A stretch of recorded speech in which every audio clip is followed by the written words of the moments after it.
to play ball. Welcome to the podcast with no limits, whether it be sports, current events, or random thoughts. This is the place to step in and stay a while.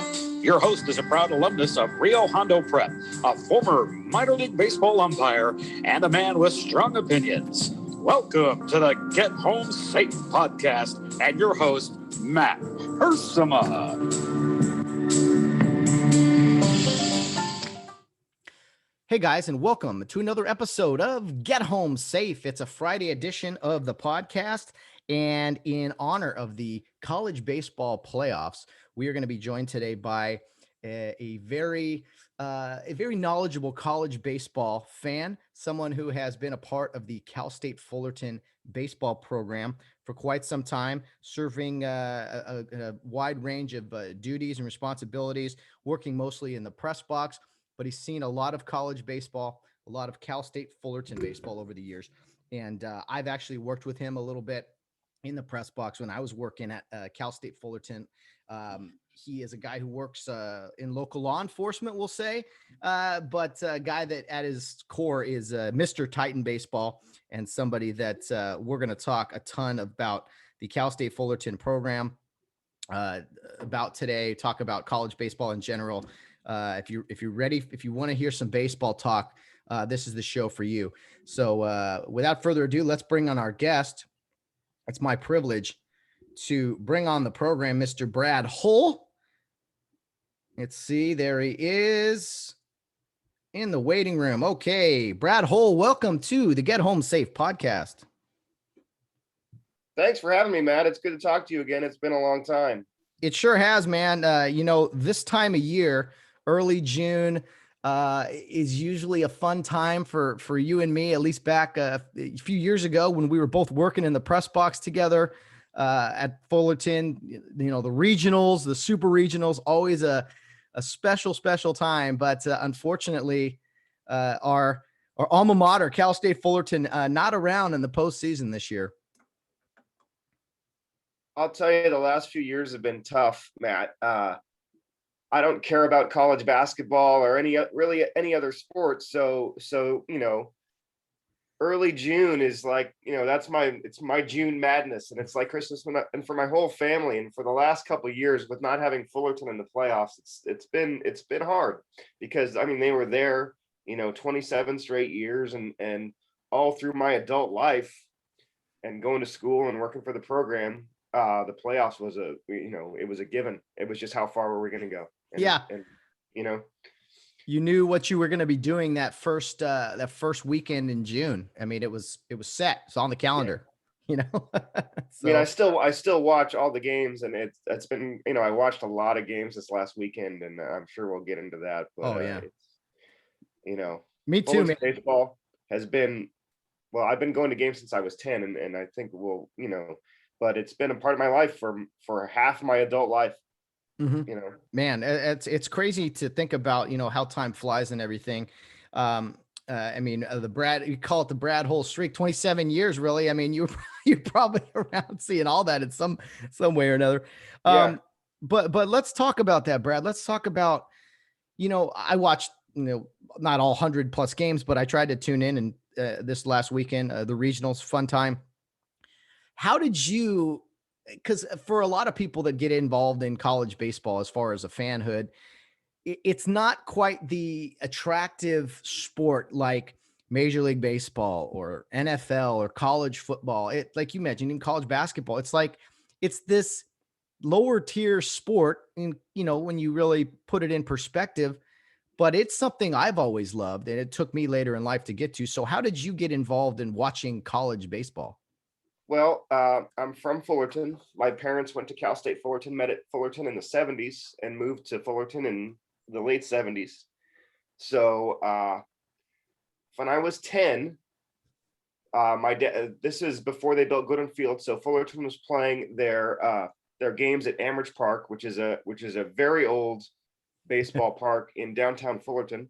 They were playing, I think it was the 1991 season. And it was the first year that Augie Garrido had come back after being in Illinois for 3 or 4 seasons. So my dad, I was 10 years old. He knew I was into baseball, and it was, I live in downtown Fullerton, so it was about 4 blocks away. And I remember we went and sat in the outfield grass and watched Fullerton play Stanford. And I just remember the score. Stanford crushed Fullerton. And then the next year they opened Goodwin Field, and we would go periodically. And through high school, we would go. And I remember sitting in the stands in probably 1993. And there was a kid in front of us in a Santa Fe High Letterman jacket. And my dad said, "Oh, my wife went to Santa Fe Springs High School. And, I know do you know this person? He's the wrestling coach." He's like, "Oh, yeah, I wrestle. And I'm coming to school here next year. My name's Mark Kotze." So we met a young Mark Kotze in the stands in, Goodwin Field in 1993 or whatever it was. And he turned out to be a pretty good player. Yeah, not too bad. One of the greatest in the program's history and the greatest in college baseball history.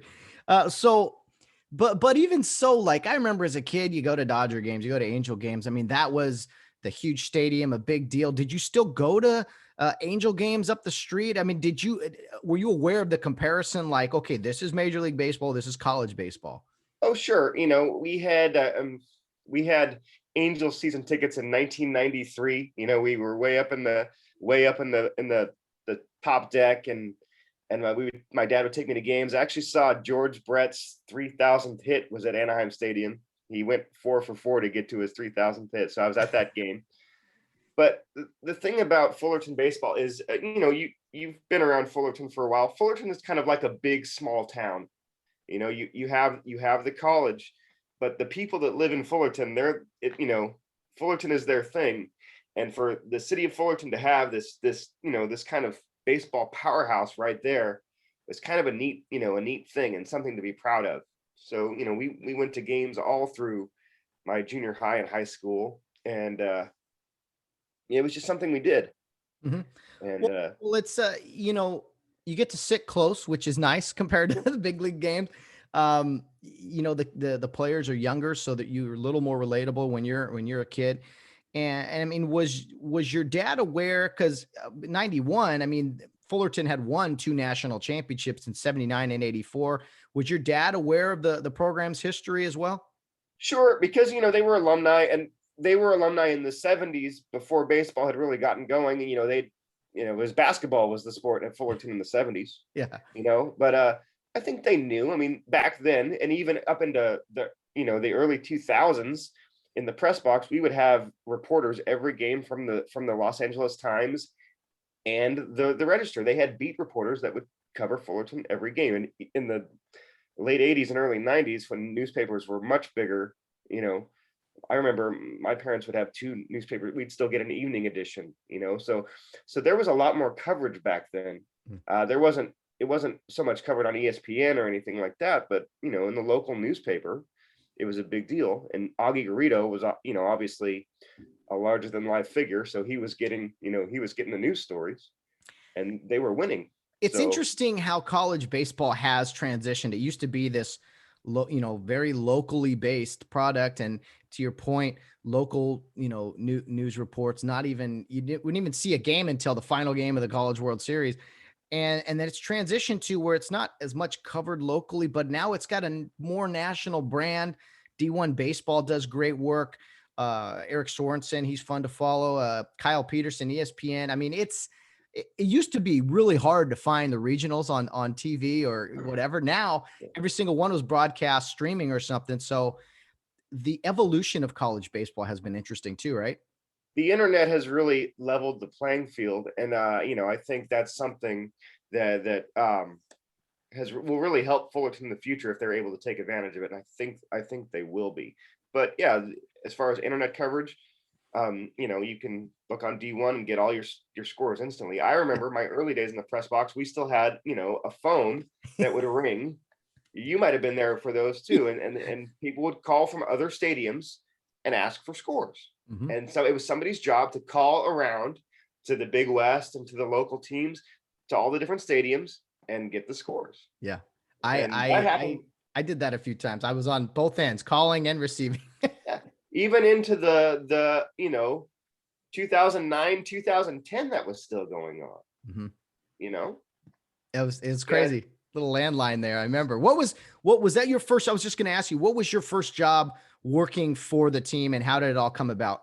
So I got into the athletic department my freshman year. I was looking for a job, and one of the guys in my fraternity had done music before, and this was the fall of 1999. So think way back into the fall of 1999. And he said they need somebody to do it. So I said, that sounds awesome. I'll do that. And I went over to the college. What do they call that? The building that's across Nutwood. I think where the communication school is. Is that College Park? Yeah, sounds right. I had to go over there. And back then it was just a regular office building that the university leased some floors, and they hadn't fully taken over the building yet. So I had to go over there and meet with a guy. His name was Jeff Kova. And he eventually left to be part of the operations staff for the Angels, but he hired me to do music for volleyball. So I said, oh man, this is awesome. So I remember it's not a bad gig.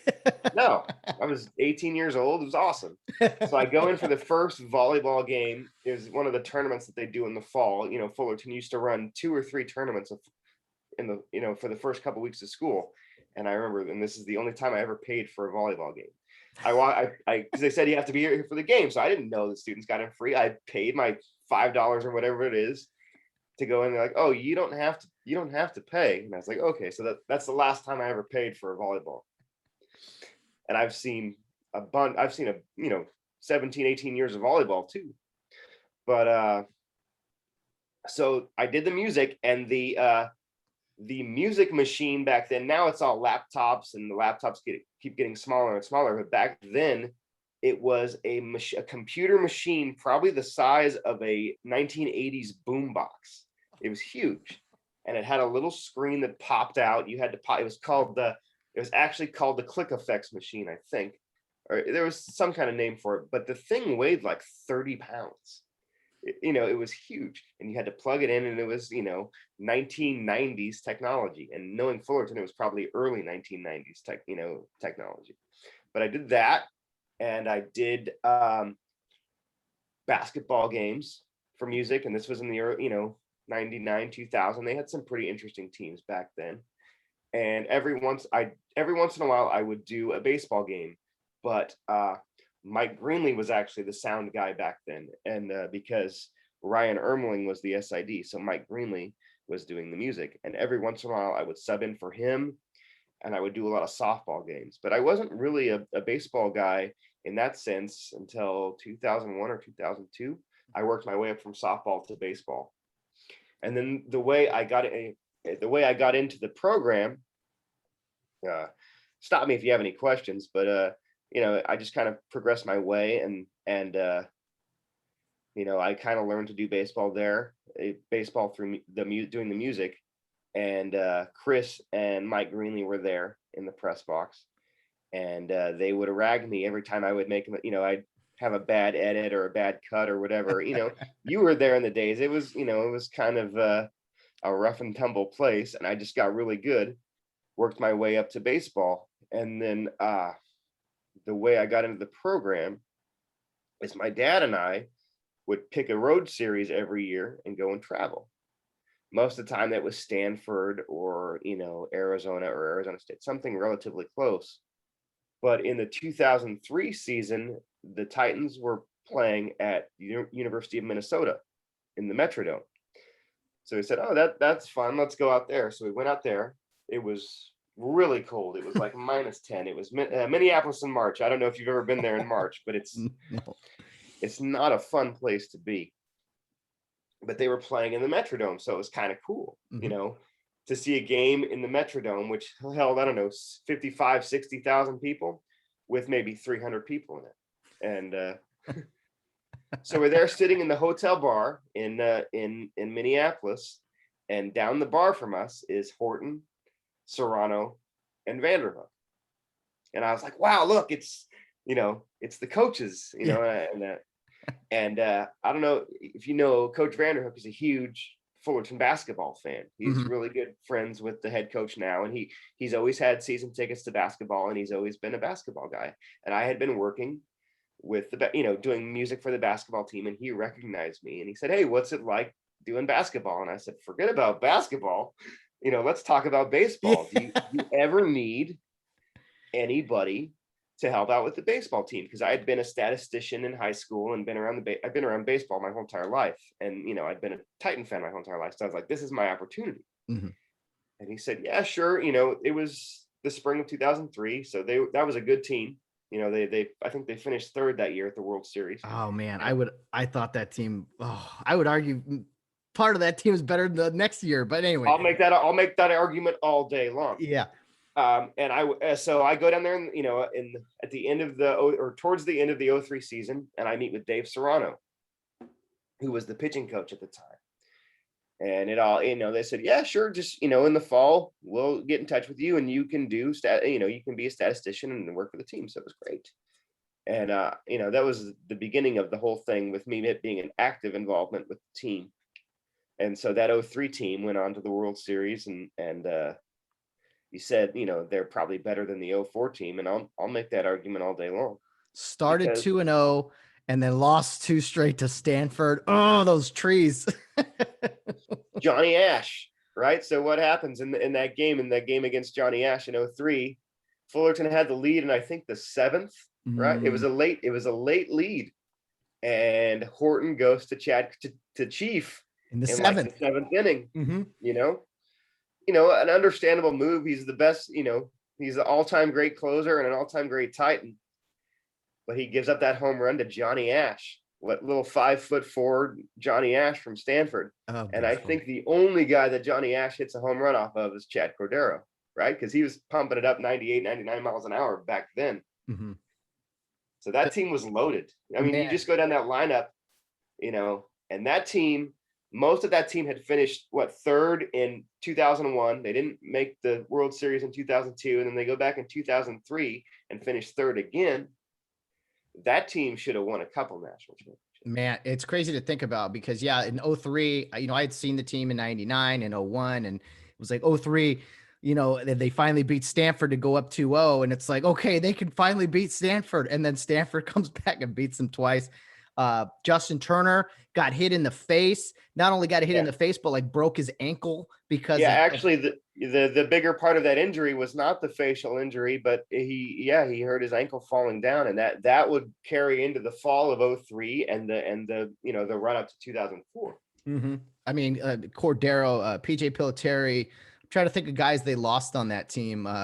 Richie Burgos. Was Costa still around, or he had gone? Yes. Costa was there because he had a home run, I think against LSU maybe, or Costa left in 03. There was a bunch of guys. I mean, that team, those teams were loaded, man. And all those pitchers, all those pitchers, man. And then so you lose guys, you're like, man, and they come back the next year and had a rough start, we'll say. A rough start, 15 and 16, I think, was it? Yeah. Everyone talks about it now, and 15 and 16. And for me, being a fan, but now I'm on the inside and I'm in those meetings. And I remember my mom said to me, she said, "I feel so bad. You finally get involved in the team and they're terrible." and it was, I mean, 15 and 6, there's been unfortunately the last few years, there's been some bad starts, but back then that didn't happen. No, after being on the doorstep of the national championship and they come back, and then all of a sudden, and you got a good chunk of guys back from that team. Yeah. And to be 15, I'll never forget it. I was walking down the ramp, as we did to get out of the stadium, and it was a midweek loss to San Diego, USD of all teams. And I remember walking down the ramp and going, man, maybe they're not going to do anything this year. I remember that feeling, looking at the scoreboard, they're in the outfield getting barked at, and I'm just going, well, because I was just graduated high school and I was about to go to school there, and I was like all fired up, and then and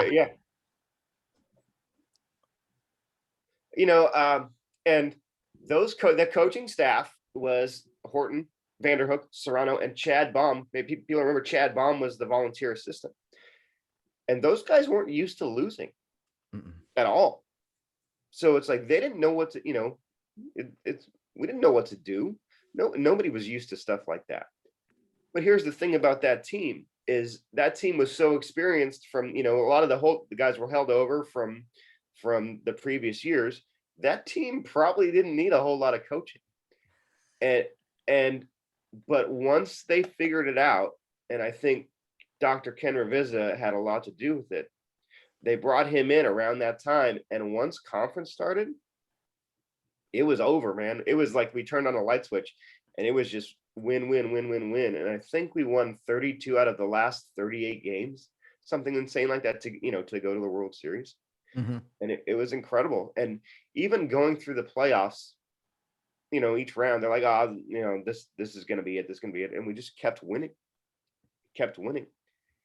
And I was working for Eastwood Insurance at the time. Remember the old Eastwood Insurance Company? I was working there. And then the night of when we won the Super Regional, Coach Horton came up. He's like, Brad, we're taking you're going with us to Omaha. And I was like, all right, cool.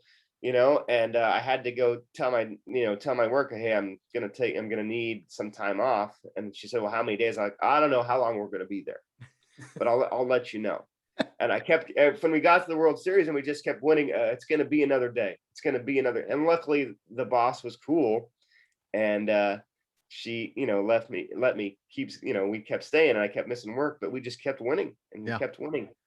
And then there were some hairy games in there. I mean, that World Series, I'm trying to remember. I have the poster in my room, but 04. If I remember correctly, they opened against South Carolina. Yes. Then they played Miami, and Right. Windsor pitched against South Carolina. Ricky Romero against Miami, won those two games. Okay, life is good. South Carolina won a game, came back to beat Fullerton. Yep. And then it was a all or nothing, winner to the World Series final again against South Carolina. And out of the bullpen comes jogging out of the bullpen, Jason Windsor, I believe, who pitched like the last 3 innings of that game. Yeah. I don't want to forget some heroics that happened in the first and second rounds of the playoffs too, the regionals and super regionals too. I don't know if you want to go back and talk. Let's go back. Let's go. So 04. Let's go back to the regionals first. Okay. I don't want to steal your thunder here, but that was Pepperdine, right? Pepperdine.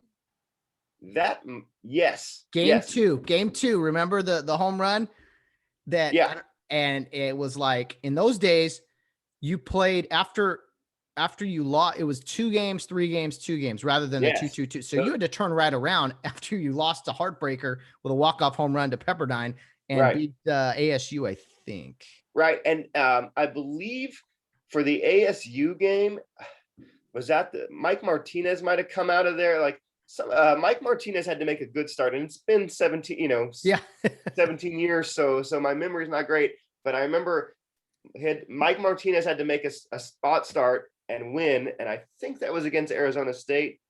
And I think Scott Sarver had a really nice start in there too. Mm-hmm. Yeah, maybe the Sunday to beat Pepper, because the next day they had to beat Pepperdine twice, and they just beat Pepperdine twice on Sunday, destroyed in both games. And I think it was Sarver in the first game on Sunday, and then we won that game pretty easily. Mm-hmm. I believe it was a blowout, and I remember we're in the locker room, and we knew that Jason Windsor was going to start the Sunday game, and he had started on Friday night too. So what Jason Windsor did in 04 was incredible. Everybody knows, everybody knows the stories. That was unbelievable. You're right. He pitched Friday night, shut down. I got the scores for me right here, actually. Shut down Minnesota.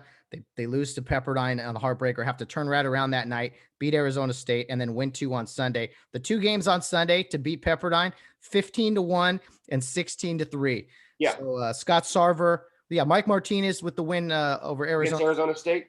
Sarver and then Windsor. But I remember seeing him warm up, Windsor getting loose in the bullpen with the first game, and you're going, wait, he's coming back? He pitched 9 the other night. Right. and we had beaten Pepperdine, 15-1, you said, in the first game. Mm-hmm. And we were in the locker room, and we knew we were rolling. We knew we were rolling, and they didn't know that we had, Jason Windsor, our horse, our stud coming out. And when he came out and got in the bullpen, you could just kind of hear their crowd just go, oh, The next two rounds the next two games they got through Tulane pretty easy, 11-4, 12-4. Again, Jason Windsor, and then okay, you get by him. Maybe okay, no, they got Ricky Romero too. I mean, right. What a 1-2 punch. I was talking with my good friend Todd Carson a few days ago about who's a brother to Gordon Carson, who worked with you guys, I think, for a little bit up there in the press box. We were talking. To me, one of my favorite Titan games of all time was in 2004, but it was against Long Beach State on the Friday night when Windsor pitched the game of his life. He went 10 innings, not 9, 10. He made one mistake on an 0-2 pitch, gave up a home run. That was the only run that they gave up. And Long Beach had this quite amazing pitcher themselves, and Jared Weaver, who shut down Fullerton until there was two outs in the ninth. They got across the run, and then in the 10th won the game. So that was my favorite game. Yeah, I remember that game, and that was a big deal.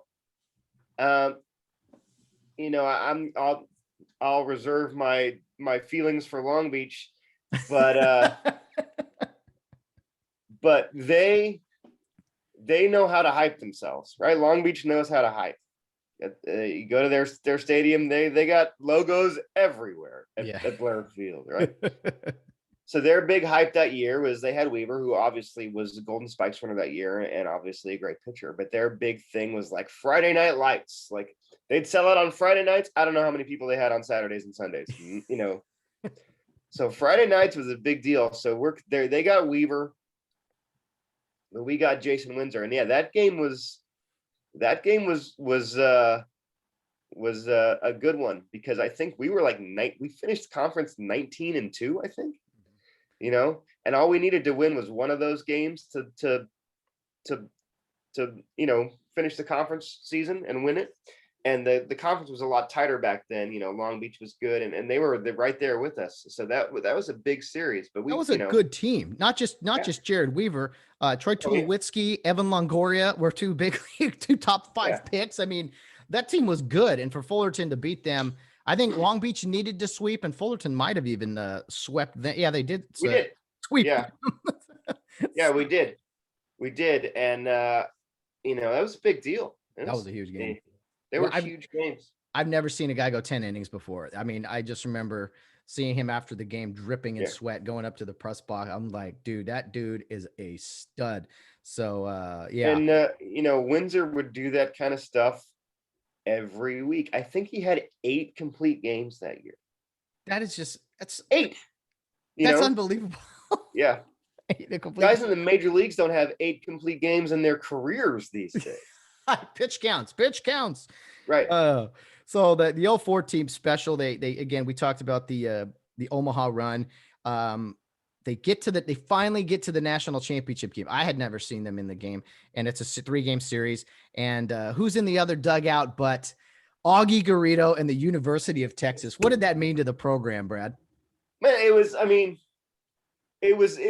incredibly special. But everybody was talking about Texas because I think they had been there. Did they win in 02 or 03? Rice won in 03. Texas, I think, won in 02. Right. So they were the big juggernaut at the time. You know, Wayne Graham had got his in 02, but Texas was the big show. And everybody's like, oh, there's no way Fullerton's going to beat Texas. There's no way Fullerton's going to beat Texas. And you know it's special for our team because it's Augie. He's the man that built the program. And he may have gone to Texas, but he was still, he still belonged to Fullerton, and he still belongs to Fullerton to this day. You know, Texas can have all they want, but Augie belongs to Fullerton. And it was very special. And I remember the day before, it was like practice day before the championship series, and Augie was in our dugout talking to Coach Horton and Coach Vanderhook and Coach Serrano. And Coach Horton introduced me to Augie Garrido. It's the first time I got to meet Augie Garrido. Oh, wow. And he was everything that you thought he was. He was larger than life. And he was like even during the daytime, the spotlight was on him in our dugout. And everybody's like, holy shit, I'm sorry. Everybody's like, it's Augie Garrido, and it was a big deal. And I just remember I got to shake his hand and meet him. And then Coach Horton said, this is Brad. He's one of our assistants. And, it was kind of a cool thing for me. And I got to meet him one more time when he went into the Fullerton Hall of Fame, and I think, what was that, 2012 or whatever, I got to meet him again. And it was really, it was kind of special for a Fullerton kid to meet Augie like that in those circumstances. No doubt. No doubt. And then that championship series, I mean, talk about our team. Our team had 7 big leaguers on it that year. The 04 team had 7 future big leaguers on it. The Texas team had a bunch too, Well, again, So it was a team effort, but again, it was the pitching of Ricky Romero and Jason Windsor really that highlighted everything. And I think Fullerton came out that scored 3 in the first inning of game 1 that really showed them, hey, we're here to play. And then so Fullerton won a tough game 1, 6-4, and then it was a Sunday. I mean, I'll never forget, a Sunday, middle of the day, and Windsor gets the start. And you're thinking, okay, he's going to be just fine. Texas threw J.P. Howell, I believe. Yeah. And he shut down Fullerton for a good 7 innings or so. Shut him down. Yeah. And that game was it was tough. We weren't getting anything. And I've watched that game a couple times in the past few years. It's on YouTube or whatever, and you can find both those games. And I think I've watched both of them. And they were really, really tight games. Every pitch mattered. And Fullerton eventually, scrapped a few runs. There was a wild pitch. Brett Pill with a huge pinch hit triple. I mean, and then of course the big swing was Kurt Suzuki, who had struggled up to that point, was a player of the year, I think, in the Big West, or one of the top players, and struggled, but when it mattered with 2 outs there, and I don't know, the 7th or 8th, came in with a huge base hit to score Mike Freeman and give them the lead. Yeah, and it was back in those days, Fullerton was going to Omaha every other year. So Fullerton was very popular in Omaha with the Omaha people, and Texas was there, and they brought there a lot of fans too. But that's a Big 12 rival to the Cornhuskers. So Fullerton had a lot of fans in the stands that day, and I was going to say they kind of Fullerton was always kind of adopted, right, as the local team. Yeah, and that was the cool thing about being in Omaha is you were basically, as Fullerton, you were like the hometown team. They underdogs. No matter how good we'd been, Fullerton will always be the underdogs, and it was cool. It was like Mardi Gras with baseball for 2 weeks. Well said. So what was your favorite? I mean, outside of winning the national championship, outside of meeting Augie Garrido and being on the field, I mean, all those are great things, but what is a significant memory for you in being there in Omaha at the College World Series, Rosenblatt Stadium? I got to go in 08 as just a fan, as an observer. That was a blast for me. But what I guess was your favorite memory of being there in Omaha in the College World Series in 04? I think, and I may remember this differently than it actually happened, but I like the way I remember it, is arriving on the team bus and kind of seeing, Rosenblatt sits kind of up on a hill, or at least it appears that way. And you kind of drive up and you see the lights and the ballpark on the hill. And as a college baseball fan, that was the top, and we were finally there, and everything that had led up to that point in the season, we were there, and it was an incredible sight and an incredible feeling for just a Fullerton boy who had been a Titan fan his whole entire life to be on that bus and driving up to Rosenblatt, and we had made it. Man, that's I agree. You're driving on the highway, and then all of a sudden, boom, there it is, and you're just like, wow. But man, to be on the team bus, to be in the stadium, that must have been special.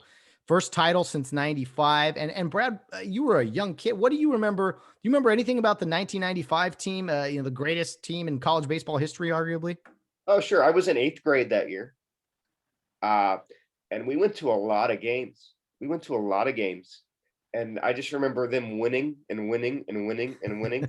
And, and you had Ted Silva and his, 18-1 and 2 saves. Ted Silva, always talk about the 2 saves. Yeah, Ted Silva. You had, Jeremy Giambi was on that team. Kotze, of course. I mean, just, all those guys, and they won a lot. And here's what I remember. I was in 8th grade, and for 8th grade day or whatever, my class, we went to we went to Disneyland, and it happened to be the same day that Fullerton was having their national championship victory parade at Disneyland. So I remember getting in the line at Splash Mountain, and there's Kotze and all those guys, and they all had their championship shirts on, and I thought it was really cool that I was there as an eighth, on the same day as the Titans when they had their parade. So that's kind of my memory of the '95 team. Oh man, yeah, whatever that incredible 57-9 or something like that. 57-9. Yeah, unbelievable. So Brad, the 04 national championship, you're a statistician on the team. You're in I mean, life doesn't get much better than that. You're in college at the time, and unfortunately, life moves on. You graduate college in 06 there at Cal State Fullerton, but you stayed a member really of the team in some aspect. And is that kind of when you moved to the press box, started working every day there? Yeah, because in 05 and 06, our technology capabilities on the team got a little bit better. But we started doing video. We started videotaping the games, from behind the plate. 04, our analytics department was me and another guy with a couple clipboards and a radar gun. Now everybody's got TrackMan, and they all sit up in the press box, and they've got all these computers. It was me, a radar gun, a red shirt pitcher, and some clipboards. And we were out there in the rain or whatever. And sometimes in those games, and we started back in those days, your first game was like February 3rd or 4th.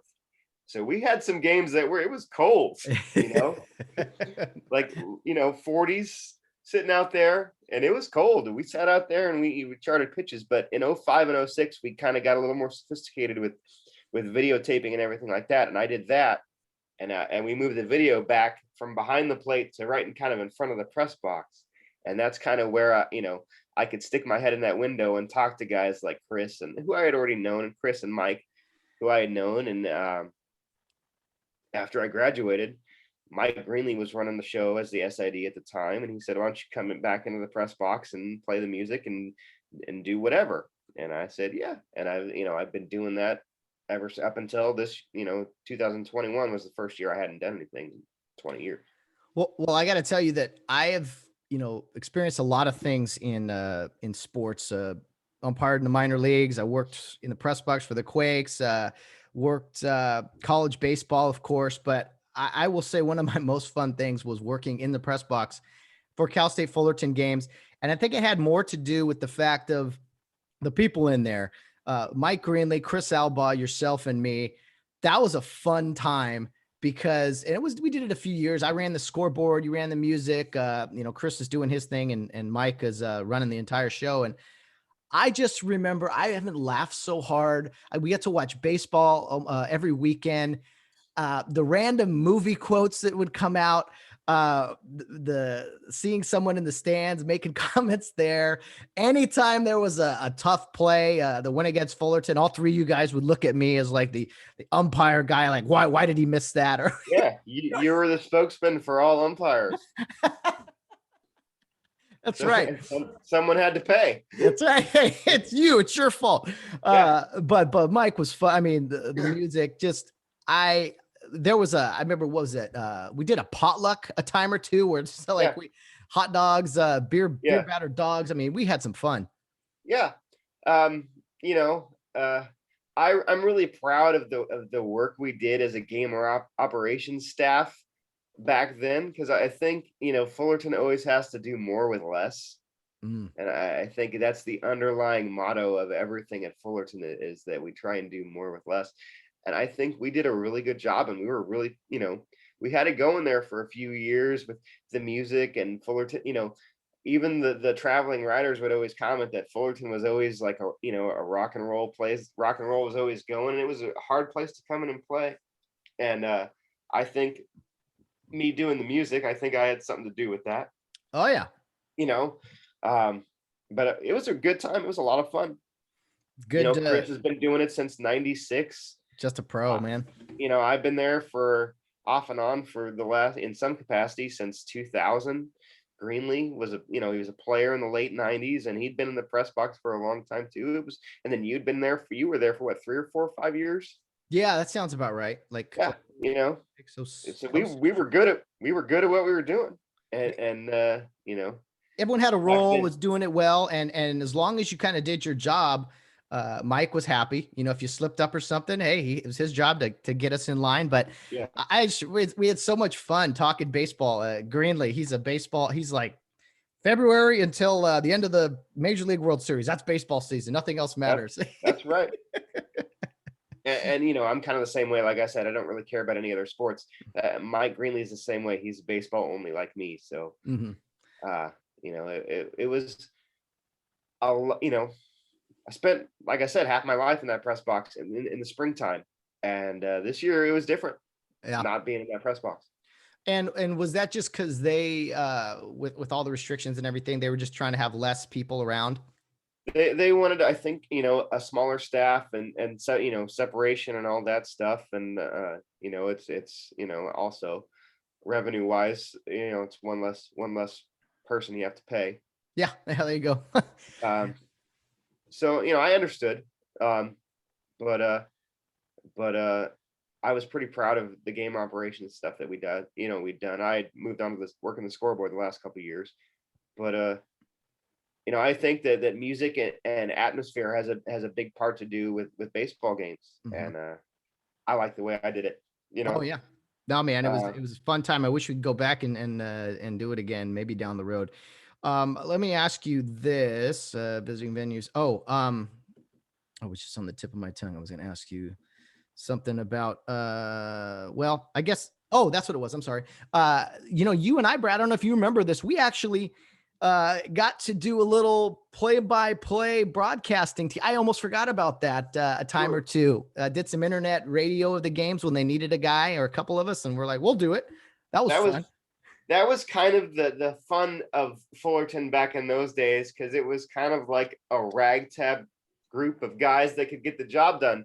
And Mike Martinez has done a nice job for the last few years doing the baseball broadcasting for Fullerton. But back then it was you know, Mike Greenlee would do it sometimes. Mel would do it a lot of times. Anytime you could hear Mel talk about Fullerton sports is he was a it was like he was like Fullerton's Vin Scully with all the stories, because Mm. he'd been there since '79. I think he came in to Fullerton, so. But yeah, every once in a while they would get thrown to you or me or Mike Greenlee, or I had done some softball games early, years earlier, and it was kind of fun. I don't pretend that I was any good, but but hopefully that people got an idea of what was happening in the games. Yeah, I mean, it was usually like a road trip, and I was a diehard at the time, and I was like, "Oh, I'll go do it." I Yeah. got to do it up in Cal Poly, San Luis Obispo, UC Davis. I went to where was it? Arizona, Tucson by myself. Oh yeah, yeah, I mean, I went a yeah. couple times, like, well, I'm just gonna go, and then I knew someone in the area that I could stay with, and it was fun, man. You and I think we did a game at Northridge together.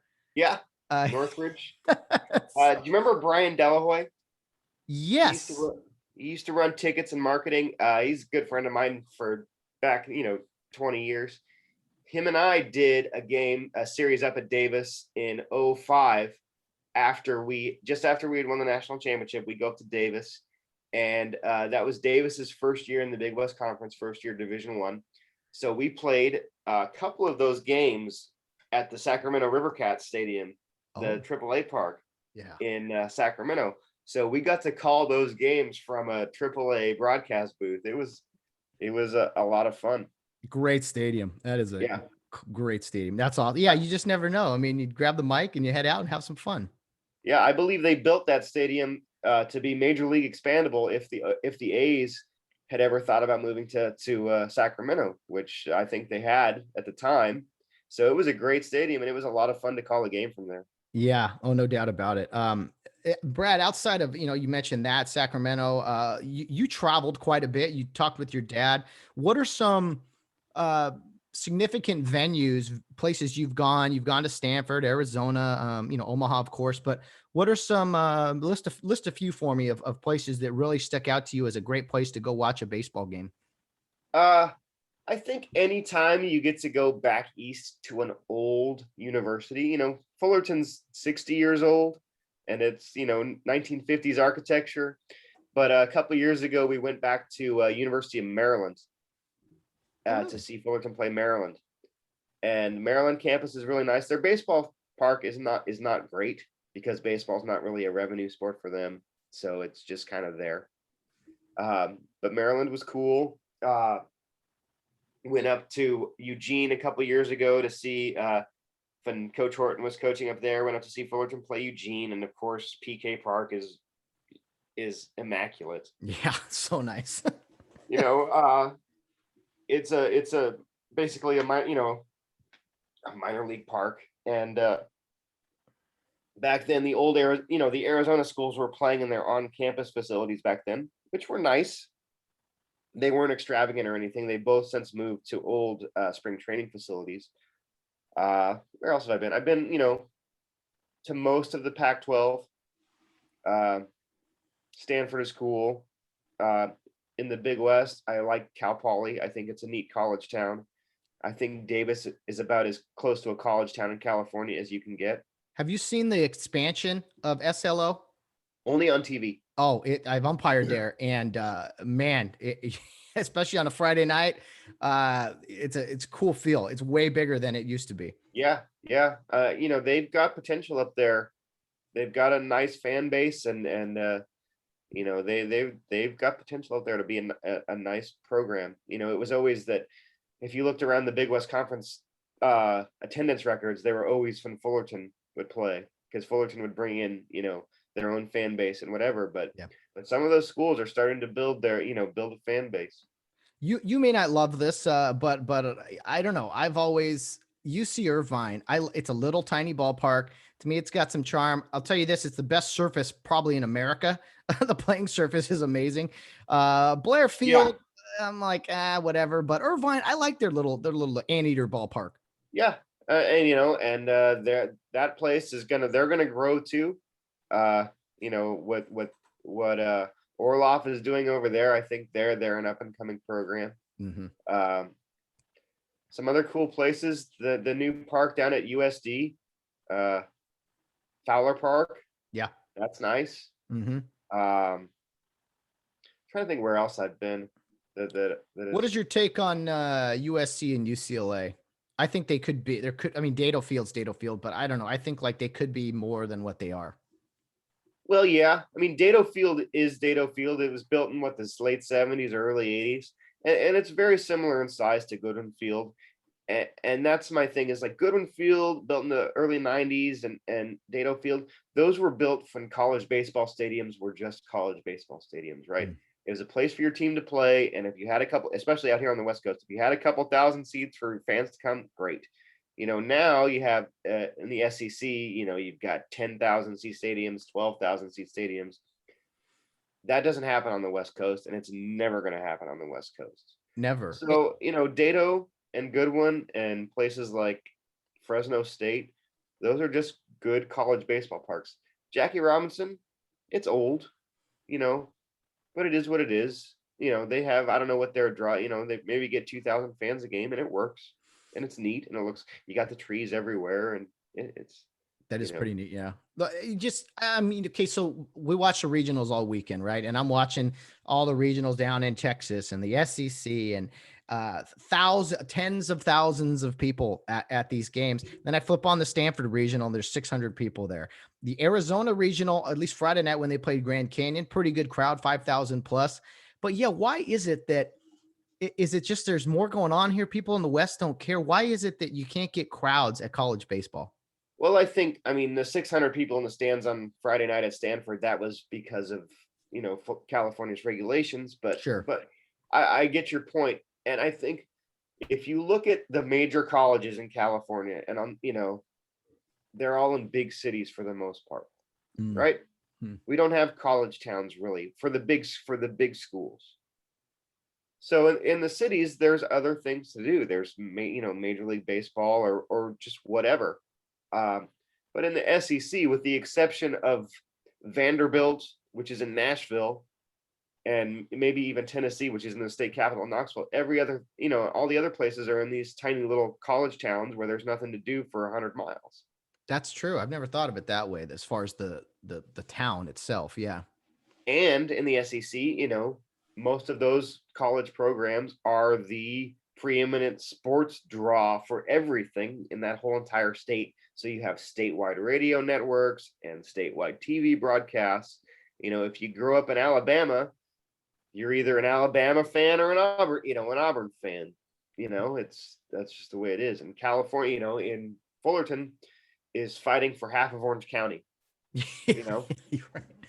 So many schools in a small proximity compared to, choose A or B. So that is interesting. I'm like, okay, I understand that. And maybe football and basketball, there's just different animal, but UCLA basketball doesn't have issues with attendance. SC football, they're still getting 80, 90,000 people there. I mean, maybe the brand is just bigger and people only want to care about a few things, but I know that the diehard will say Texas A&M football fans are also diehard Texas A&M baseball fans, Sure. So I don't know. When you're in College Station, I guess that's what you have to do. I mean, Houston's not far away or whatever. And I will say, you asked me about stadiums. I did get a chance to go out to Texas in 2020, right before the week before everything shut down. Fullerton went out there to play University of Texas, and that Texas knows how to do it right. I mean, that place was like, have you ever been to a game there at University of Texas? Mm-mm. It was like going to a major league game.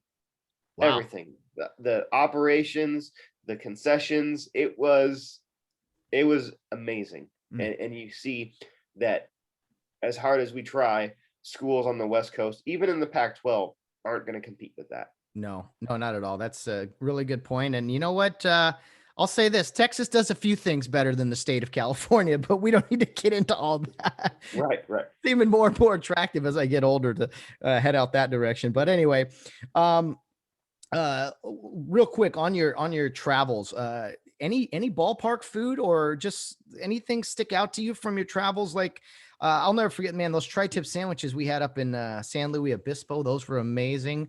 Tri-tips. San Diego State used to have a pretty good barbecue guy there. You're right. At Tony Gwynn.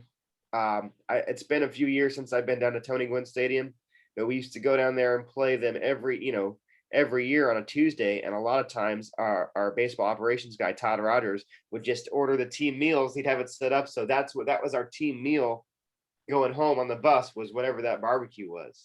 Nice. And that was pretty good. San Luis Obispo with their tri-tip sandwiches and the garlic fries up there. Yeah, there's some about Northern California. They love those garlic fries, man. Yeah. Good stuff. And it I hate to rag on Goodwin Field, but the hot dogs at Goodwin Field are a little lacking. Yes.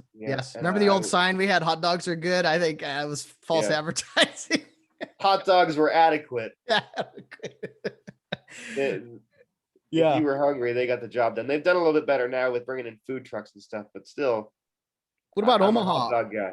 Oh, hot dog. Well, you're a baseball guy. If you're not a hot dog guy, I mean, you're hot's one and the same, really. What about Omaha when you were there? Any nice restaurants or anything like that? Yeah, I remember. I mean, I was on a budget, because I was. The team was nice enough to bring me along, but I was on my own.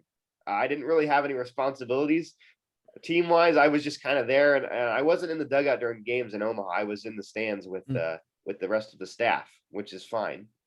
But I do remember we went to a steakhouse out there, and I don't remember what it was, but a booster. We have a booster in Omaha that comes to California every once in a while for games. That's cool. And he took some of the staff, out to dinner, and I remember that, and it was pretty good. Oh man, that's cool. Yeah, baseball and food, there's downtime, so you think about food more. And being in a press box, I mean, we have pizza and all kinds of good stuff. I will say that, man, kettle corn at a Cal State Fullerton baseball game is pretty darn good. Good thing to munch on, especially on a cold night. Sure. Let me see. Okay, before we get to some projections as to who we think the future of Fullerton baseball, there is something that is a big pet peeve of yours as a baseball fan. Something, you talk about those SEC Texas schools doing things right. Well, there's something that they do wrong in your eyes that you absolutely despise. And I agree with you. You got to respect the game. And that is when the visiting team wears white pants. That's a home team thing. I Talk to me. can't stand it. And I understand if you're in a tournament or whatever, and you have to play an extra game, and you have to wear your pants 2 days in a 2 games in a row because of a doubleheader or whatever. But if you show up for the series on Friday night and you're the road team and you're wearing white pants, it drives me nuts, because you're telling me these SEC schools with $100 million budgets can't afford to buy gray pants? Give me a break. It's disrespect. Respect the game. It's purely a show up move. It's a show up move, right? They're like, we're going to wear white pants and we're going to wear white. Don't get me started on white cleats either. It's just, but yeah, the white pants thing, it always bothered me, because it's like, you have gray pants. You can afford gray pants. Put on gray pants. You're the road team. It's so people know it's for a reason. It's like, so people know who's the home team and who's the road team if they're watching on TV. Yeah, it's like any other, in football and basketball, you designated uniform colors, and things. Well, basketball's kind of gone off the rails with that. Well, they have, of course, because we have to go all hip now, all hip. Yeah. What about jerseys? Anything bothers you about baseball uniforms these days? Camouflage jerseys. They just everybody loves the military, right? And we're not going to argue with that. But I was watching UCI this weekend, and they have 2 different camouflage pattern jerseys. Now, I just, everybody loves the troops, right? But camouflage is so that people who are trying to kill you on a battlefield can't see you. They're not really for baseball uniforms. It just drives me nuts. That's a good point. If West Point or Annapolis wants to have camouflage jerseys, knock yourself out. But UCI, you don't need 2 camouflage jerseys. And they've kind of gone, it started out San Diego would wear them because it's a military town or whatever. But now every college has a camouflage jersey. Thankfully, Fullerton doesn't. But to me, if everyone's doing something, maybe it's not cool. Oh, I like that, Brad. Yeah. Absolutely. And sometimes it's not so much, if there's a Memorial Day weekend or something, like, I get it. But like to your point, a lot of times it's this, they try to do this camo with the school colors. Right. Like, what are you doing? Just stop it. UCI had one the other day. It was blue and white, kind of a swirl camouflage pattern. You couldn't see the numbers on the back of the jersey. That's another thing that bothers me too. Numbers on the back of jerseys should be mandated. That should be on the front of the jersey also, because numbers are for a reason, so that people can tell who's who. Yes. And the camouflage jerseys that UCI had were so bad you couldn't even see you could barely see the numbers on the backs of the jerseys. Yeah, that's press box talk right there. We got to wait. Who's coming in the game? That stuff's important. So it drives me nuts. Things are there for a reason. I agree with you, Brad. What about flat bill hats? That was a big thing in college baseball for a while. Flat bill hats was a big thing in college baseball, and I want to say that Chad Cordero way back in the day was one of the first guys to do that, and it looked cool then when a few guys were doing it. But now that everybody's doing it, like I said, if everybody's doing something, maybe it's not cool. Good point. Yeah, baseball uniform. University of Oregon does crazy stuff with uniforms. I am a simple guy. I'm old school, maybe. Call me boring. I just like a good, classy looking uniform. I miss the regular pinstripes of the Titans and Saturdays, the blue with the orange trim. There's just been too many changes there, but that's just my opinion. If you ask me, Fullerton even has too many uniform combinations now, it's like. No, I'm with you. They took the pinstripes off the grays a couple years ago, and that was a good look. I like that. It's anyway. Don't get me started. I love the pinstripes, and thankfully they still have them on the home whites. But when they took the pinstripes off the grays, man, that was tough for me. I hear you. Well, Brad, you watched some of the regionals over the weekend. Fullerton wasn't in it, but was there anything now that all 16 regionals have been decided? Was there anything that surprised you as far as the super regional matchups coming this weekend? Was there anything that kind of jumps out to you and maybe piques your interest? Well, I think it was interesting that Florida, the number 2 seed, went 0-2. And there's a lot of pressure on the committee to get everything right, and it's hard to know who's really the best teams in the country, because there's so many games and it's hard to watch all of them. But you know, your number 2 seed usually shouldn't go 0-2. It happens, but you know, Well, and then to lose in the manner they did, I mean, it was like 19-3 in the final game. Yeah, well, I heard there was a questionable call in that game that there was, and that umpire, he allowed 10 runs. I can't believe that umpire, he gave up 10 runs. Apparently there was something in the outfield and I don't know, timeout was called. I don't know, whatever. Yeah. You know, those umpires, those umpires that gave up too many runs. South Florida won that, a 4 seed. So the only 4 seed to advance. So congrats to them. As far as West, I thought Irvine was going to play better against Stanford in the last game. Did not. You know, but they didn't give up. No, they kept fighting. 7 in the first, right? Yeah. School like Notre Dame looks pretty good offensively, but you look at the teams in that region, I'm like, okay, no wonder they scored so many runs. TCU, a 6 seed, knocked out as well. Oregon blew it, man, up 2-0. They lost to LSU. That was disappointing. But anyway, we got some good super regional matchups. I just wish it had a little bit more Southern California flair to it. Yeah, and I think us in California, we always have this feeling that the committee kind of puts all the California teams together. Maybe it's true, maybe it isn't, you know, but it certainly seems that way. And I would have liked to seen Irvine go a little bit further, because anything that's better for the Big West is better for Fullerton. Mm-hmm. I think Long Beach maybe should have been in the playoffs. I don't know. I think them not playing a non-conference schedule hurt them. Mm-hmm. I'm with you. I think Santa Barbara, I think they could have done better, but hey, we need to get back to the era where there's 3 or 4 Big West Conference teams in the playoffs every year. And maybe a few of them hosting, multiple. I mean, and even, you didn't have UCLA hosting. They normally do. I mean, Southern California baseball was a little down, I think. And, but matching teams up together, that's just always going to happen. I mean, you look at that Florida regional, it was Florida, Miami, and South Florida. So it just happens. And you got to beat who's in front of you. And yeah, I wish more and more West Coast teams would advance to Omaha and this and that, but it is what it is. Okay, Brad, let's get to the big news from Cal State Fullerton recently.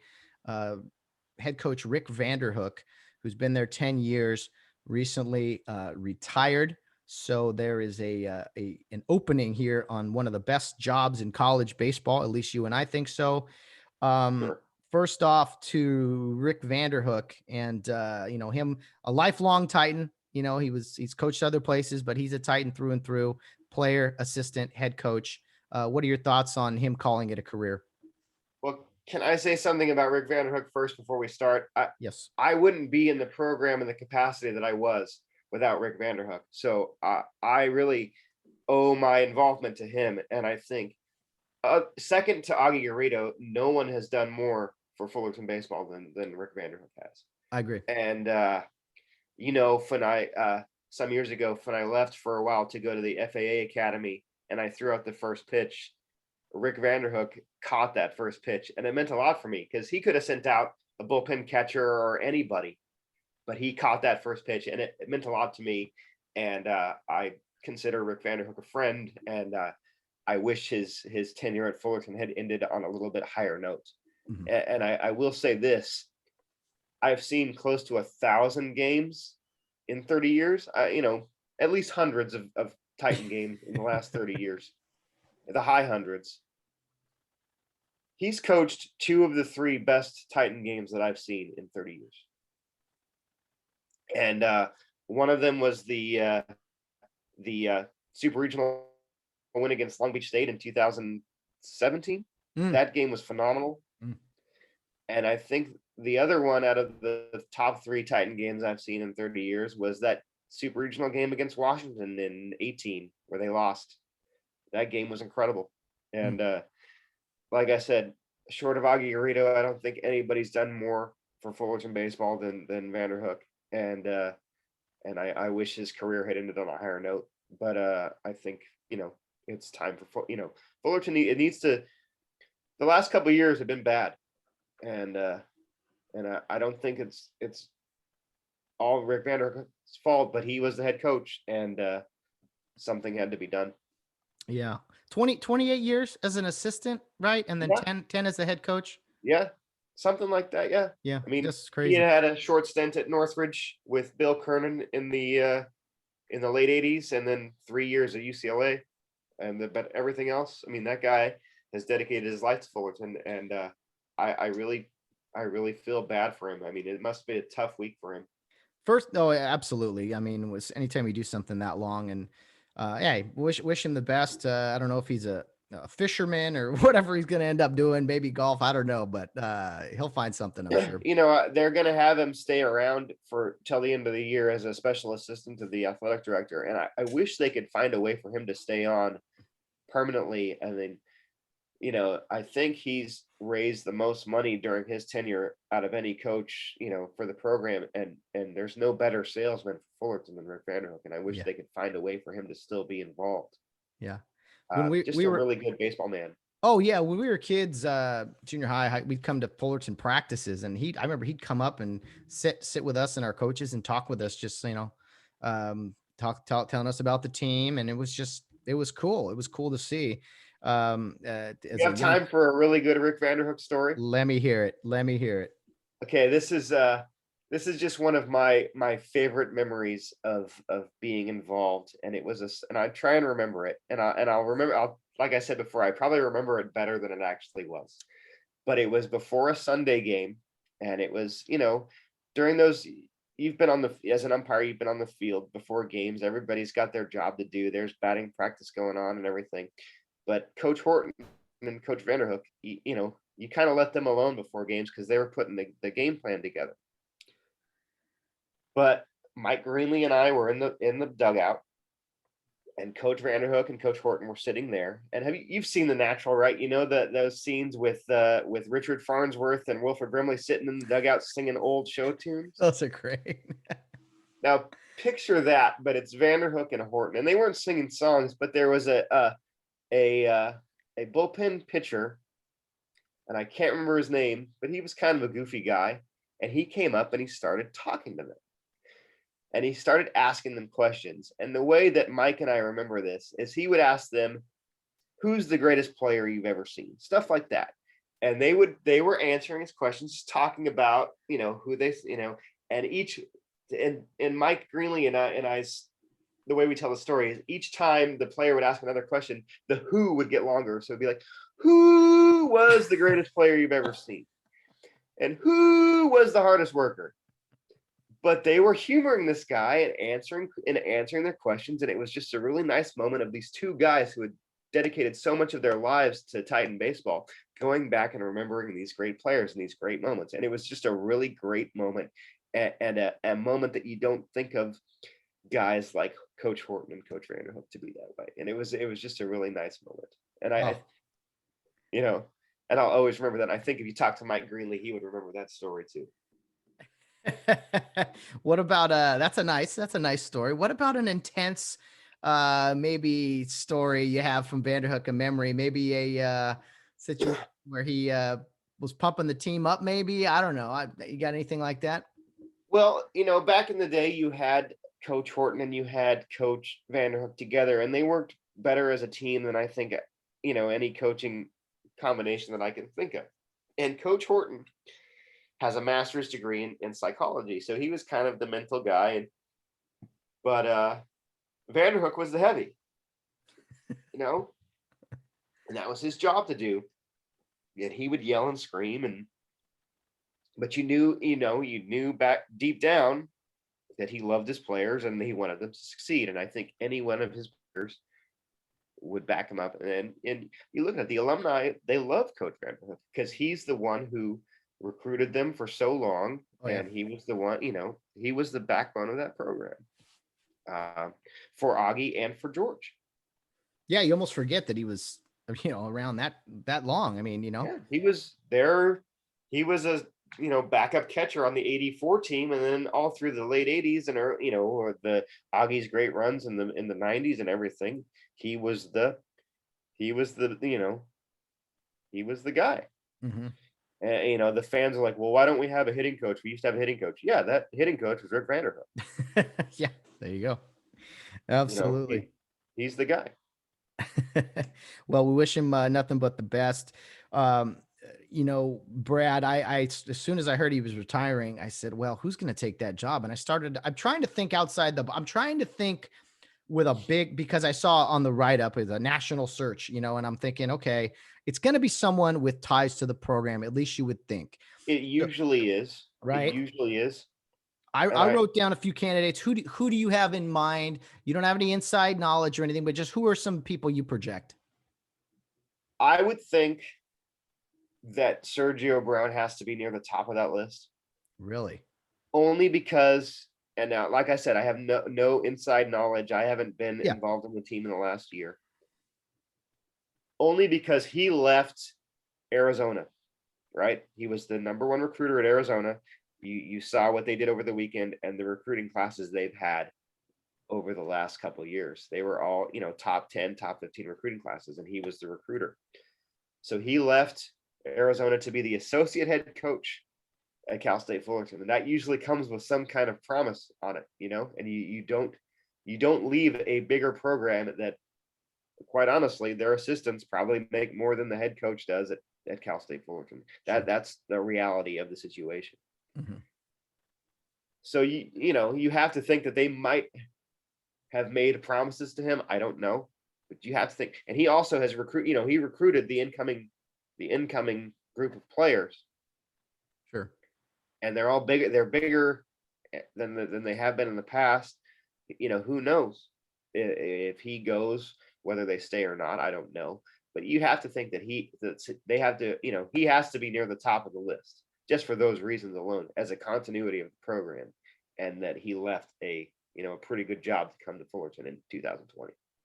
That's definitely someone I had not thought about, but I forgot, that he was assistant there and everything. So that makes sense. He's in-house, been a Fullerton coach a long time previously and currently. I wrote down, what is this? Maybe 10 names here that there's some tie to the program, in some form or another, and they have coaching experience. First of all, the two previous head coaches, obviously are a thought. And George Horton has recently retired himself. And then Dave Serrano is the head coach at Cal State Northridge. I know he kind of left on not the best of terms, but what are your thoughts on those two guys? I love Coach Horton. Obviously, he's King George, right? He can do no wrong. And I think if he hadn't left Fullerton in 2008, I think they probably would have won at least one more national championship in the last 10 or 12 years, right? Now the thing about Coach Horton is that he's in his 60s, and the coaching trend these days seems to be younger. Ben Orloff is 34 years old. Now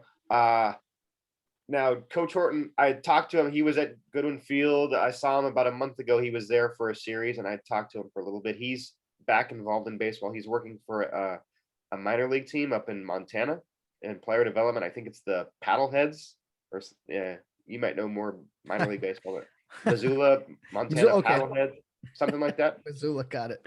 Yeah.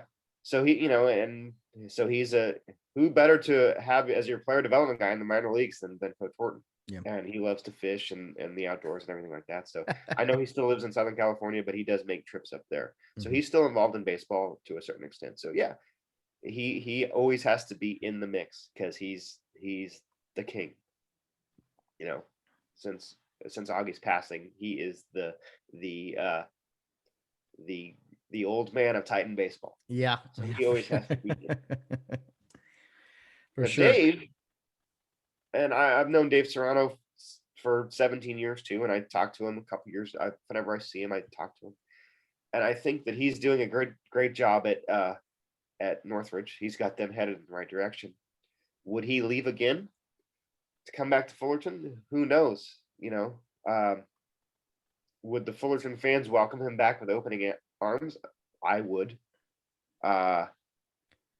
I think he's a good coach. I don't know whether he's, I don't know whether they would consider that again. Who knows? But he has to be in consideration. Yeah, I mean, like you said, Northridge is doing some things with their athletic department too, where they're really moving in a good direction. And he's only been there 2 years now, so the idea of him coming back, I don't know. I mean, you kind of, I could see it happening, and yeah, as far as being welcome back or whatever. I mean, Augie Garrido's Augie Garrido, but he came back. He came back at one point, and it was just fine. Some other names I have here that are either assistant coaches, have connections to the program. First off, up the road at Fullerton JC, I believe, is Chad Baum, who's been an assistant there a long time. Just because it's local, right? And then a couple of pitching coaches. Kirk Sarlos, who's at TCU. Now, Jim Schlossnagel just left TCU, so maybe he's in the mix there.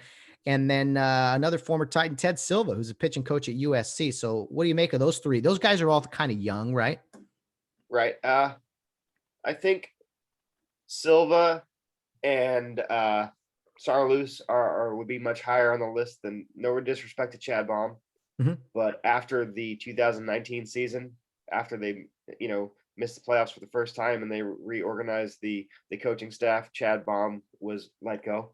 Mm-hmm. And he moved down to Fullerton College, and I'm sure he's having, I don't know what they did last year, but I don't see him coming back as a head coach. Ted Silva, again, anytime you have an assistant, and the same thing with Sarlos, anytime you have an assistant at a big school with a football program, they're probably going to be making more money than the head coach at Cal State Fullerton does. Yeah, true. I just look at them as neither of them has had head coaching experience, and maybe this would be the job that made them go for it. But yeah, I hear your point. Absolutely. And I think that's true. And I don't know what USC pays. Of course, Jason Gill, former Titan, is the head coach at USC. He's on here too. Yeah. I think he would be on there too. Yeah. I don't know what USC pays their baseball coach. It's not going to be astronomical like the SEC schools, but it's the prestige of Fullerton might draw them over, because USC is USC, but USC hasn't been USC in 20 years in the baseball world. True. So who knows? But money does talk. Money does talk. And to your point, I've always wondered that myself, as guys who work in the minor leagues versus, college assistant coaches. Like, as college assistants at certain programs make a lot of money, and probably do make a lot more money than head coaches out here on the West Coast in some cases.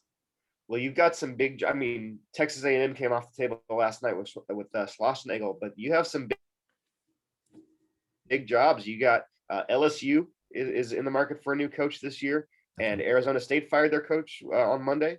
So they're not going to pay as much as LSU, but you can bet that LSU is going to be offering over $1 million for their head coach. Oh, easily. Fullerton's not going to swim in that pool. No, they can't. No, I'm with you there. It's crazy the baseball, what coaches make in baseball compared to other sports. Yeah, that's a pretty recent development mm-hmm. with the big money like that, the millions of dollars. Yeah, and LSU, ASU, those are premier programs. Maybe ASU hasn't lived up to their history, but still a pretty good job, I would think, as is the Fullerton job. I almost think the Fullerton job, maybe with the evolution of college baseball, do you think maybe the job isn't as attractive as it once was? Yes. Unfortunately, yes, I think that's true. 15 years ago, college baseball was kind of in its own little college baseball realm, and the SEC schools hadn't started pumping money into the programs yet. I mean, Florida just built a $65 million stadium. If you see Arkansas Stadium is incredible. The stadium in Mississippi State in Starkville is incredible.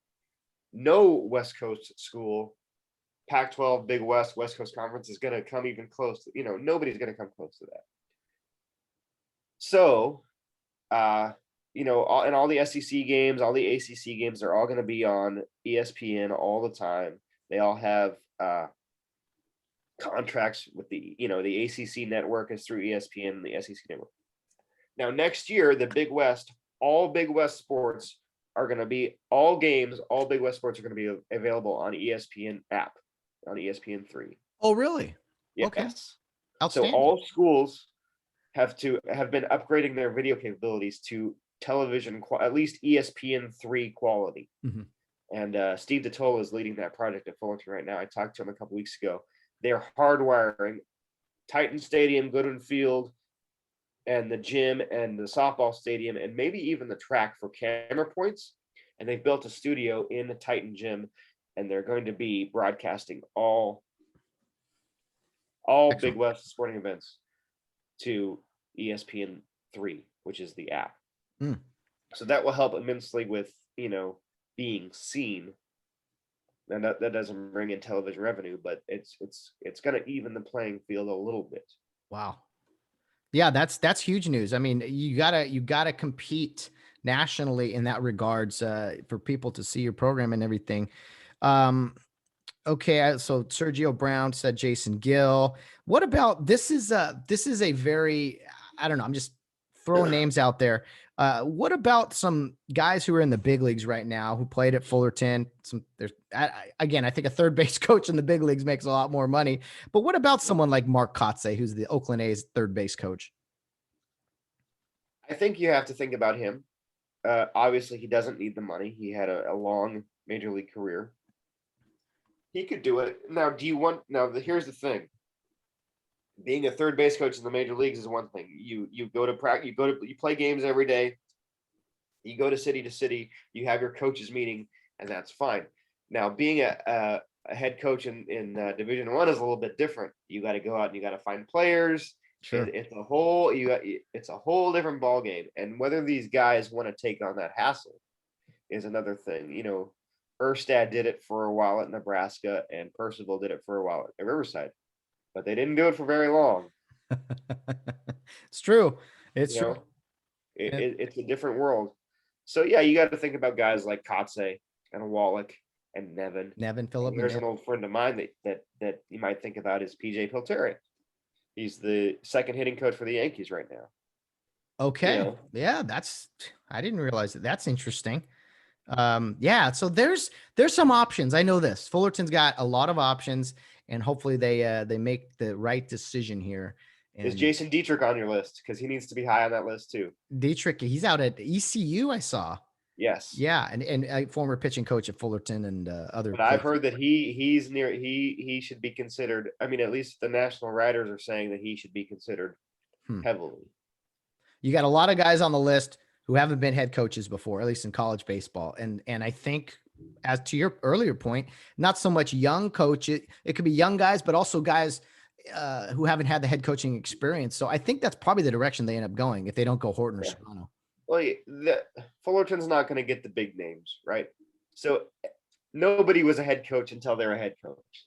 So, Horton wasn't a head coach until he was a head coach. And so you got to kind of throw that out. And the way these these big programs, their assistants are probably good enough. And that's going to be the option. But you always have to think about the reason that they always get Fullerton guys is I think that there's a alumni discount. They take, like I said, they're not going to get paid as much at Fullerton, but it's the prestige of leading the Cal State Fullerton program. And I think that's going to be a draw to a lot of former Titans. Mm-hmm. And some people say that they need to go outside the family a little bit too. And maybe it's time to do that. You never know. Another one final name I wrote down here who is a head coach with Fullerton ties is Mike Kirby, who's over at New Mexico State. Yes, I forgot about Mike. Yeah. And New Mexico State they got football there, but they don't strike me as a big money type of place. So no. I could see that connection maybe at least getting an interview. I don't know. You also have Rex Peters, the assistant at UCLA. The other assistant at UCLA, Bryant Ward, was a graduate assistant under Horton in the last few years. Someone even said TJ Bruce at Nevada, but I think Fullerton would rather not have a baseball program than have a Long Beach guy lead their program. But who? Yeah, who knows? You never know. He's had some success at Nevada.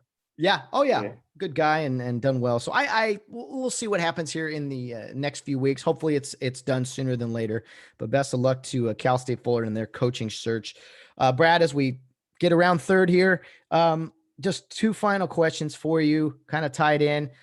First of all, who are some Titans in the big leagues, or who made it to the big leagues and maybe aren't playing anymore, that were kind of a surprise to you? And then on the back end of that, who are some of your years of watching Cal State Fullerton baseball, who are some of your favorite players that just stuck out to you? And when you think of Titan baseball, that's who you think of. So some guys that surprised me that made it to the big leagues. Chris Davinsky with the Astros. I don't know who he's with now, but he was with the Astros a couple years ago. He pitched out of our bullpen, and I kind of was surprised that he made it. Who's the other one? I always want to call him by his nickname. Dustin Garneau, caught for a couple years with the Angels and A's, and he might still be in the big league somewhere. But he was always a good player. But you don't think, oh, that guy's going to be in the big league someday. But he did, because of his hard work, and he got there. Now you have other guys that the minute they step foot on campus, you know that those guys are going to be in the big leagues. And the first guy that comes to mind when I think of guys that I immediately knew was going to be in the big leagues was Matt Chapman. Mm. With that arm at third base, you knew that he was going to be a big leaguer. I was surprised how quick he got to. I thought he'd be there too, but he got to the big leagues in like a year or something. It was crazy. Yeah. Guys like Justin Turner, you knew that he was probably going to play in the big leagues. Kurt Suzuki, obviously. But then, from that team, Windsor had a couple games in the big leagues. Ricky Romero had a couple year career, nice career in the big leagues. Chad Cordero was in the big leagues for 4 or 5 years. He was Rolade Relief Man of the Year. Suzuki's obviously been in the big leagues for 15 years now? 14, 15 years? Yeah. I mean, that's an unbelievable career, and I'm happy he's with the Angels now. I think he's doing some really good, he's a really good guy to have as the second or third catcher for the Angels. Turner, obviously his career, once he came to LA, it's a completely different thing. I remember when he was the backup guy for the Mets, and he was just kind of a bench guy, and now he's a superstar. Mm-hmm. So that's kind of a cool story to see Justin Turner turn into that kind of a player. One of my favorite, Danny Dorn. I'm sorry to interrupt. One of my favorite players was, because I had just started watching it, was Shane Costa. That dude was just a grinder, a tough as nails dude who would do everything, get hit by a pitch or hit it out of the yard, whatever was needed. Sure. We were never on the same team because he finished in 03 and I came on in 04, but we had become friends, just around the program. You kind of, see people, know people. And yeah, those teams back then, those early 2000s teams were just grinders. And I think that Shane Costa was one, the quintessential Titan of that era. Stealing home, things you don't really see in baseball these days anymore. Stealing home and just, running into walls, that kind of stuff. Yeah. Yeah. Oh man. Great stuff. So many great players, so many great coaches, a great program that has seen better days, but I think there's better days ahead. If all the pieces fall into place. Sure. And it's hard because one more thing, it's hard because with all the losing the last couple of years, it's only hard because we've never lost before. Mm-hmm. Every other team, LSU, name them, Texas, they all miss the playoffs every couple of years. Fullerton hadn't missed the playoffs in 27 years. They'd never had a losing season until this year. Everyone else has to do with that. The only reason it's so hard is because Fullerton has never had to do that. And I think that's the extraordinary thing about it. And that's why it's so hard, because we don't know. But it's normal. Losing is normal. Very well said. It makes you appreciate the winning more when you suffer some losses. And I agree with you. It's like, I don't know. It's like any relationship, you lose something and then there's something better down the road. So Brad Hull, this has been a pleasure. Thank you for talking college baseball. Thank you for talking Titan baseball with me. Do you have of the 16 teams remaining? Do you have who's your national championship pick if you had to pick one? I know, random, didn't prep you. I mean, you got to go with like Arkansas. The top teams you always got to go with them. They always seem to be so much bigger and stronger. But I see that what Dallas Baptist is still in there. You got to root for the underdog sometimes. And I had hoped that Irvine had done a little better so that there could be some small school representation these days, because it's so much about football power now, which should have nothing to do with baseball. But unfortunately, these days it has everything to do with baseball. I hear you. Well, enjoy the Super Regionals, enjoy the College World Series, and I'm sure we will be talking as soon as news breaks of the new coaching hire at Fullerton. Brad, this has been a pleasure, man. Thanks for catching up with me. Anytime. I hope I didn't talk your ear off and go too long, but I really enjoyed it. And it's really good talking to you again. And like I said, I'll come back and talk about Titan baseball anytime you want. Oh man, we will definitely do that. Maybe a preview show next year or whatever, but give my best to the family and good luck in you and your career and everything, Brad. Thank you, Matt. You too. All right, Brad, it's been a pleasure. We will see you down the road. Have a good one. You too. Well, guys, that will wrap up today's episode of the Get Home Safe podcast. An absolute pleasure chatting with Brad Hull. Took me back to some of the memories of working in the press box and Fullerton baseball before I got involved in umpiring and everything. And just a great, fun conversation. I think a great way to take us into the Super Regionals this weekend for college baseball. 16 teams remaining. And after this weekend, we'll be down to 8. And those 8 will be headed to the College World Series in Omaha.